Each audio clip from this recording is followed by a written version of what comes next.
Dragon Age Origins is the first game in the Dragon Age series created by BioWare in 2009.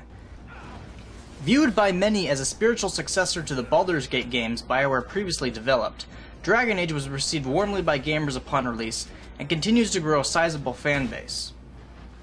There has already been a lot said about this title by other reviewers, and I feel a little late to the party reviewing it almost 3 years after it came out. But hopefully you'll give this review a chance and listen to my analysis of it. I think I've got some interesting things to say. Firstly, let's talk about the combat. Like the Baldur's Gate games they made, BioWare has opted to go for a pausable real-time combat system where the party members you don't directly control act based on their artificial intelligence settings, which are fairly customizable. The only time combat pauses is when you bring up the ring menu to access things like consumable items and access special skills you haven't set to your hotkeys. As for the character system, unsurprisingly it has a lot of elements in common with Dungeons & Dragons 3.5, though the specific algorithms for things like damage are not derived from that system. BioWare has also implemented a complex skill tree system that has been divided into generic skills and class-specific talents, along with specialization talent trees that can be unlocked during gameplay based on the choices your character makes. The result is that while the game has a class-based character customization system, each class can be heavily customized to perform different party roles than other characters of the same class. For example, you can have one warrior specialized in shields to be your tank, while another specializes in dual wielding, and yet another specializes in two-handed weapons. Storyline-wise, Dragon Age is a generic high fantasy story in the style of Tolkien and Gygax.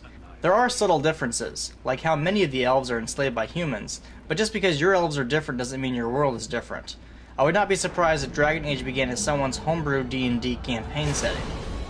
The story of Dragon Age is as follows. Your character has been recruited by the Grey Wardens, a legendary order of demon blood-drinking Jedi warriors who fight the Darkspawn, otherwise known as orcs. To help fight the Darkspawn, your character must convince humans, dwarves, and elves to work together to defeat the archdemon who controls the Darkspawn, otherwise known as a dragon. As you might have guessed already, I'm a tad disappointed that Dragon Age is yet another generic Tolkien knockoff, as if the world needed yet another. That said, where Dragon Age shines is in the exploration of the personal relationships between the characters in this generic fantasy world, and that is a type of writing that BioWare's people do best. So while I do not think much of the world BioWare built, or rather borrowed extensively from other fantasy writers, I did enjoy the actual storyline of Dragon Age and think the characters, even many of the minor ones, are well developed and interesting. While I do agree with other mainstream video game reviewers that this is a wonderful title, I must disagree in that it is a better role-playing experience than you could find in Final Fantasy XIII. For the most part, both games follow static storylines and offer well-polished gameplay. Speaking more elaborately on this topic, many people have made the grand statement that Dragon Age allows true role-playing, and is some kind of revolutionary computer RPG for that reason, but I strongly disagree. Just because a narrative has multiple branches it can follow doesn't mean the game doesn't have a centralized storyline that the player must experience no matter what choices they make. Dragon Age is a largely linear narrative experience, certainly more so than a dynamic non-linear narrative game like Fallout, and Dragon Age simply incorporates dialogue trees as a means to determine your character's morality. And ultimately the choices you make allow the central plot to only be ever so slightly impacted. For example, at this point of the game I had the dialogue option to convince a guard to stay in a fight with me rather than run away.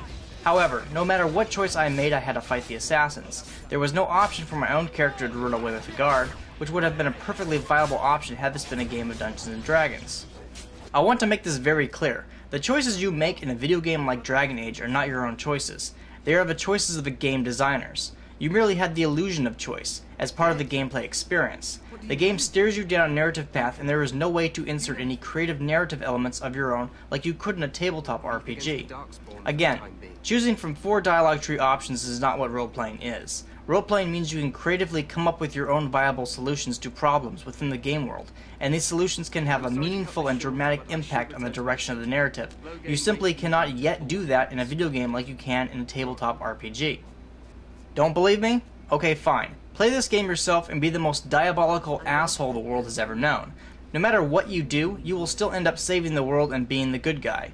You don't have a choice in the matter, because this game is on a railroad to Rome. The dialogue choices only determine which route you take to Rome.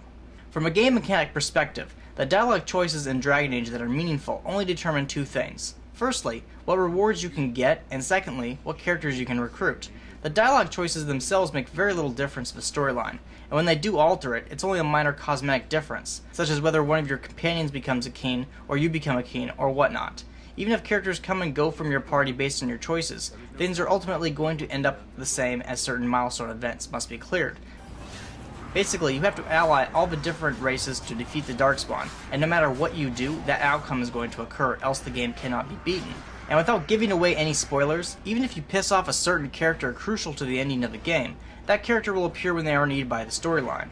Therefore, Dragon Age's narrative is largely linear, with your choices resulting in only slightly cosmetic changes to the story.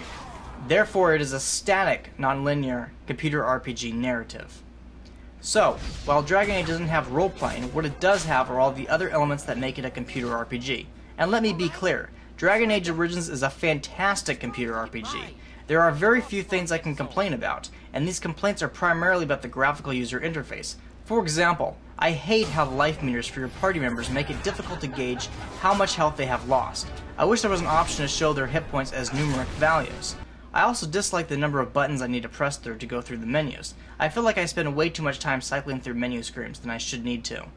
Another problem is that the font used is too small, and oftentimes I cannot read certain words in the text because the letters often bleed into one another. But these are trivial complaints. Dragon Age is, overall, a very well-designed game. A much larger complaint is the designer's obsession with notes. There are simply too many goddamn moments where you have to stop and open your inventory menu to read the notes you picked up, as the overwhelming majority of the game's narrative is to be found in these virtual book entries.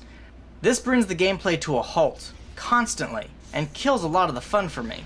The designers should have found a better way to integrate game plot and quests without forcing the player to stop every other minute to literally read a book. Graphics-wise, Dragon Age has a lot going for it. Some reviewers have complained that the graphics look dated, and while that may be true compared to other titles, at least Dragon Age manages to fit itself onto one single disc, rather than multiple discs like some of these other games need to be. I do feel I need to point out that Dragon Age has a huge number of glitches and bugs, some of which are beneficial, like unlocking hard-to-obtain specializations without any of the intended penalties, but others have to do with abilities not fully functioning as they were intended. This makes me feel the game was rushed a bit, and while some of these errors have been fixed in patches, many of them continue to exist, and it does impact the usefulness of these abilities. For example, there is an item given to your character during a major quest chain that would give them a plus 15% healing effects bonus when worn, but the healing effect is bugged, making what should have been a very powerful item instead of a very useless item. But I don't want you to think that I hate Dragon Age. Again, it's a great game. About a year ago I interviewed Dr. Richard Bartle, and we talked a little about games as a medium for designers to express themselves and say something. I think Dragon Age is subtle about its message, that sometimes we can't control the things that happen to us or the people we meet, but we can choose how we react. And although we may think many things, it is not what we think about doing that matters, but what we actually do. Relationships with those we are forced to work with are shaped by our behavior toward them. Now, I don't know if this is the intended message the designers had when they created this game, but it's the message I've seen in the game. Thus, I agree with Dr. Richard Bartle when he mentioned to me that he felt Dragon Age Origins was an example of a high art game. I think everyone should try playing it at least once.